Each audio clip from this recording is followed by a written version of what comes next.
పిత పుత్ర పవిత్ర ఆత్మ నామమున ఆమె.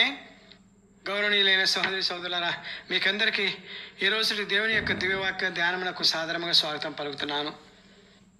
ఈరోజు మన ప్రభువు అనుగ్రహించినటువంటి సందేశ వాక్య వచనము యోహాను గారి సువార్త 6వ అధ్యాయము 51వ వచనము. పరలోకము నుండి దిగి వచ్చిన ఆహారమును నేను ఇచ్చు ఆహారము నా శరీరమే అని మీతో నిత్యముగా చెప్పుచున్నాను అని యేసు పలికెను. గౌరవనీయులైన సహోదరి సహోదరులారా, ఈ పై వచనం యొక్క అర్థము బహుశా ఎక్కువ మందికి అర్థం కాకపోవచ్చు. క్రైస్తవులలో కొందరికే, అనగా కొన్ని క్రైస్తవ సంఘస్థులకే అర్థం అవుతుంది. ఎందుకు ఈ మాట అంటున్నానంటే, కొన్ని క్రైస్తవ సంఘాలు క్రీస్తు ప్రభువు పైన మనకు అనుగ్రహించినటువంటి ఆ వచనమునకు అంతగా వారు ప్రాధాన్యత ఇవ్వరు. సరే, ఇక అసలు విషయానికి వచ్చినట్లయితే, ఈ యొక్క విషయ వివరణ ఎవరిని విమర్శించడం కాదు ఇప్పుడు నేను చెప్పేది. కానీ రోమన్ కథోలిక సంఘం మాత్రము ఈ వచ్చిన ఆచరణకే వారి ప్రార్థనా కార్యక్రమంలో ప్రాధాన్యత ఇస్తారు. ఎందువల్లంటే, మొత్తం పవిత్ర బైబిల్ గ్రంథంలో 2 భాగాలుగా మనం విభజిస్తాము. అవి మొదటిది పాత నిబంధన, రెండవది నూతన నిబంధన అని. అయితే పాత నిబంధనలో ఇజ్రాయేల్ ప్రజలకు తండ్రి అయిన యెహోవా దేవుడు మందసము ద్వారా తను కొలువై ఉంటానని తెలియజేశారు. అంటే పాత నిబంధన మొత్తానికి దేవుని యొక్క దివ్య మందసము గుండెకాయ లాంటిది. అలాగనే నూతన నిబంధనలో కూడా క్రీస్తు శరీర రక్తాల నిలయమైన దివ్య సప్రసాదము గుండెకాయ లాంటిది. దీన్ని బట్టి మనం ఇంకా లోతుగా వెళ్ళాలంటే, గౌరవనీయులైన సహోదరి సహోదరులారా, యోహాను గారి సువార్త 6వ అధ్యాయము 25వ వచనం నుంచి 51వ వచనము ఎక్కువగా క్రీస్తు దివ్య శరీర రక్తాలతో కూడిన జీవాహారం గురించి తెలుపు వచనాలు. ఈ వచనాలు నూతన నిబంధన మొత్తానికి గుండెకాయ లాంటిదని మనం చెప్పుకోవచ్చు. గౌరవ సహోదరి సహోదరులారా, అయితే ఇప్పుడు మనం ఈనాటి సందేశంలో తెలుసుకోవాల్సినటువంటి ముఖ్యమైనటువంటి విషయం ఏమిటంటే, దివ్య మందసములో ఉన్నటువంటి దివ్య సప్రసాదము క్రైస్తవ విశ్వాసానికి ఎంతో ముఖ్యమైనది, పవిత్రమైనది. సాక్షాత్తు క్రీస్తు ప్రభువే కొలువై ఉండే దివ్య సప్రసాదం అది. ఈ దివ్య సప్రసాదము ఎంతో పవిత్రమైనదని, మరియు సాక్షాత్తు క్రీస్తు ప్రభువే ఈ దివ్య సప్రసాదంలో కొలువై ఉన్నారని రుజువు చేయుటకు ఒక సంఘటన మీకు తెలియజేస్తాను. అది చిన్నతనంలో సాక్షాత్తు నేను చూసిన సంఘటన. నేను 6వ తరగతి చదువుకుంటున్న రోజుల్లో నిజంగానే జరిగిన సంఘటన అది. ఈ సంఘటన విన్న ఎవరైనా సరే ఆశ్చర్యపోక తప్పదు. పవిత్రంగా క్రీస్తు ప్రభుని ఆరాధించడమే కాకుండా భక్తులు స్వీకరించేటప్పుడు ఎంతో గౌరవ మర్యాదలతో స్వీకరిస్తారు అంటాం వాస్తవము. ఇప్పుడు ఆ సంఘటన గురించి తెలుసుకుందాం. అయితే ఈ సంఘటన గురించి తెలుసుకునే ముందు విశ్వాసులకు ఒక మనవి. దయచేసి ఈ యొక్క వీడియోను స్కిప్ చేయకుండా పూర్తిగా విని సబ్స్క్రైబ్ చేసుకొని తదుపరి వీడియోను మీ యొక్క స్నేహితులకు షేర్ చేసి దేవుని యొక్క సందేశాన్ని సాక్ష్యభూతంగా తోటి వారికి తెలియజేయడంలో మీ వంతుగా సహకరించవలసిందిగా మిమ్మల్ని కోరుతున్నాను. గౌరవ సహోదరి సహోదరులారా, సర్వ మానవాళి విశ్వసించదగిన, నమ్మదగిన, ఆధారపడదగిన, ప్రార్థనలు చేయదగిన, ప్రార్థన విన్నపాలు నెరవేర్చదగిన దేవుడు ఒక్కడే. నిస్సందేహంగా ఆయన ఎవరంటే క్రీస్తు ప్రభువు. ఎందువల్లంటే ఆయన ఒక్కరే నిజ దేవుడు. అది కూడా దివ్య సప్రసాద రూపంలో విశ్వాసుల హృదయంలోనికి వేంచేసి వచ్చి హృదయాల్లో కొలువై ఉండు దేవుడు. అందువల్లనే గౌరవ సహోదరి సహోదరులారా, వారి పవిత్రతకు తగిన విధంగా గౌరవించాలి. లేకుంటే వారిని అగౌరవపరచు వారిని ఎట్టి పరిస్థితుల్లోనూ సహించరు. ఒకవేళ ఎవరైనా తనను విశ్వసించకపోతే సహిస్తారు, కానీ వారు కొలువై ఉండు దివ్య సప్రసాదమును అగౌరవపరిస్తే తప్పనిసరిగా ఆ సదరు వ్యక్తులను దేవుడు వెంటనే శిక్షిస్తారు అని చెప్పుటకు ఇప్పుడు నేను చెప్పబోయే సంఘటనే దానికి ఉదాహరణ. ఏ విధంగానైతే పాత నిబంధనలో జయి అనే వ్యక్తిని పవిత్ర మందసమును తాగిన వెంటనే దేవుడు చంపివేశారో, అలాగే పవిత్ర దివ్య సప్రసాదమును అపవిత్ర మనసుతో స్వీకరించిన, అంతకన్నా ప్రధానంగా అవమానపరిచిన ఆ సదరు వ్యక్తులు తప్పనిసరిగా దేవునిచే శిక్షించబడతారు. ఇంకా వివరంగా చెప్పాలంటే చంపబడతారు. ఇది మాత్రం 100% వాస్తవం. గౌరవ సహోదరి సహోదరులారా, ఇందుకు రుజువే నేను ఇప్పుడు చెప్పబోయే సంఘటన. నేను ముందుగానే చెప్పినట్లుగా ఈ సంఘటన నేను 6వ తరగతి చదువుతున్న రోజుల్లో జరిగింది. ఈ సంఘటన 48 సంవత్సరాల క్రితం జరిగిన వాస్తవ సంఘటన.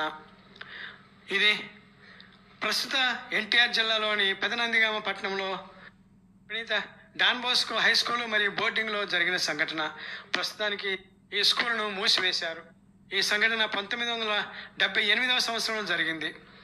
అది ఎలా జరిగిందంటే, నందిగామ డాన్ బోస్కో బోర్డింగ్లో ఉన్న ఆశ్రయం దేవాలయంలో ఒకరోజు రాత్రి దొంగలు పడ్డారు. ఆ బోర్డింగ్ వార్డెన్ ఫాదర్ జార్జ్ గారు, బోర్డింగ్ ఇన్ఛార్జిగా బ్రదర్ సైమన్ గారు ఉండేవారు. ఈ బ్రదర్ సైమన్ గారు ప్రతి ఉదయం 4 గంటలకు లేచి తనతో పాటుగా 10వ తరగతి చదువుతున్నటువంటి విద్యార్థులను కూడా లేపి ఒక అర్ధగంట సేపు వారిని గ్రౌండ్ చుట్టూ పరిగెత్తించి తరువాత వారిని చదువుకోమని చెప్పి బ్రదర్ గారు ఆ గ్రౌండ్ చుట్టూ వాకింగ్ చేస్తూ ఉండేవారు. తరగతి చిన్నపిల్లలు నిద్రపోతూ ఉండేవారు. ఇలా బ్రదర్ గారు వాకింగ్ చేస్తున్న సమయంలో ఆ గ్రౌండ్లో దేవాలయం ప్రక్కన కొన్ని తెల్లటి గుండ్రోటి వస్తువులు కింద పడ్డట్టుగా చీకట్లో గుర్తించారు.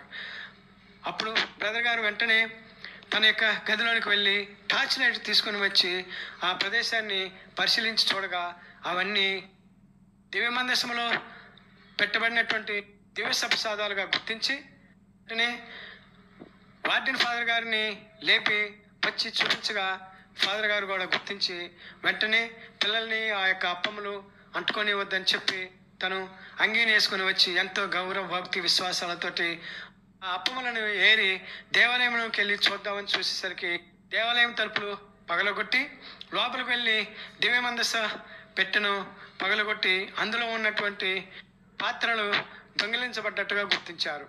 ఈ దొంగతనము ఎవరు చేసి ఉంటారు అని వారు ఆలోచిస్తుండగా బోర్డింగ్లో చదువుతున్నటువంటి కొంతమంది విద్యార్థులు ఆ బోర్డింగ్ చుట్టూ ఉన్నటువంటి ప్రహరీ గోడ పక్కన కొన్ని ఇల్లు ఉండేవి. ఆ రోజుల్లో విద్యార్థులు ఆ నివాసం ఉంటున్న వారిపై వారి యొక్క అనుమానాన్ని వ్యక్తపరిచారు.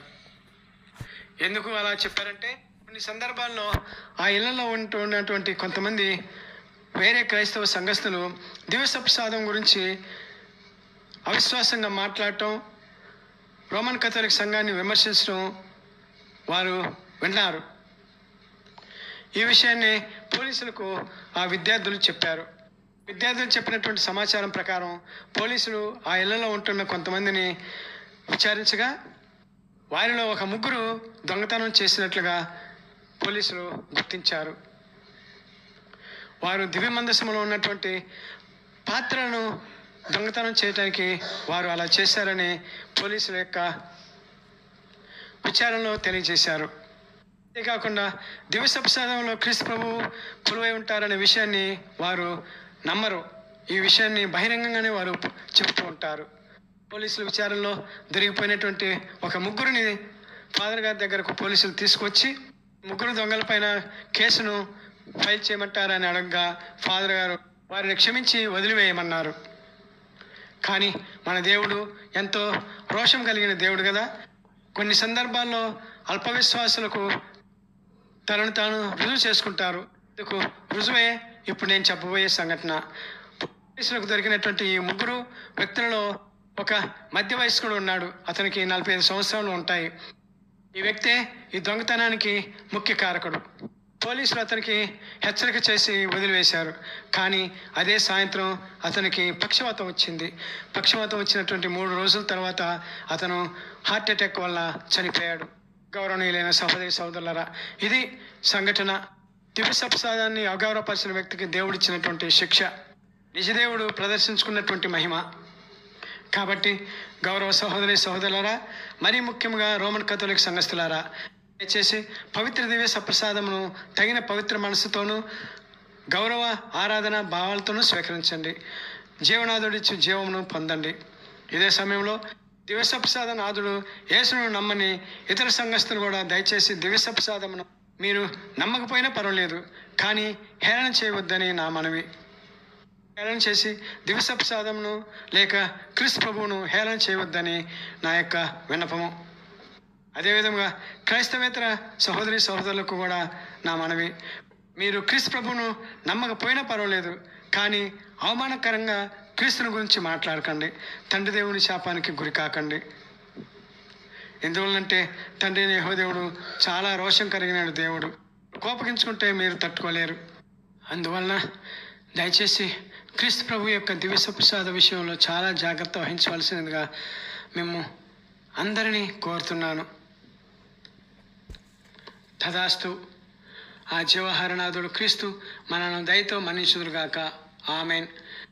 గౌరవనీయులైన సహోదరి సహోదరులారా, క్రీస్తు యొక్క దివ్య ప్రసాద మహాత్యములను గురించి ఇంకా మీరు కొన్ని తెలుసుకోవాలనుకుంటే దయచేసి ఈ యొక్క ఛానల్ సబ్స్క్రైబ్ చేసుకోవాల్సిందిగా కోరుతూ, షేర్ చేస్తూ దేవుని యొక్క దీవెనకు పాత్రలను కావాల్సిందిగా మిమ్మల్ని కోరుచున్నాను.